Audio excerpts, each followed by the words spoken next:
வணக்கம். நேத்து முளைச்ச காளான்ற மாரி நேத்து பெஞ்ச மழையில 50 சென்டிமீட்டர் மழையில எங்க தோட்டம் ஃபுல்லா தண்ணி நிறைஞ்சு இருக்குது. இயற்கைய நம்ம எப்படியுமே ப்ரெடிக்ட் பண்ணவே முடியாது. இந்த வருஷம் பருவமழை எங்களுக்கு வரலன்ட்டு ரொம்ப வருத்தப்பட்டுட்டு இருந்தேன்.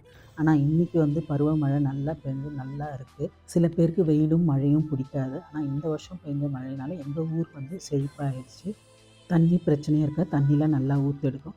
நேத்து பெஞ்ச மழையில பின்னாடி இருந்த பக்கெட்லாம் பார்த்தீங்கன்னா, எவ்வளோ தண்ணி நிறைஞ்சு இருக்கு. இந்த தண்ணியெல்லாம் எரிக்குழியில ஊத்திடுவோம். இல்லைன்னா கொசு அடைஞ்சிரும். இந்த தோட்டத்தில ஒரு பக்கம் தண்ணி இருந்தாலும் செடிகள் எல்லாம் புத்துணர்ச்சியோட இருக்காங்க. மீண்டும் சந்திப்போம்.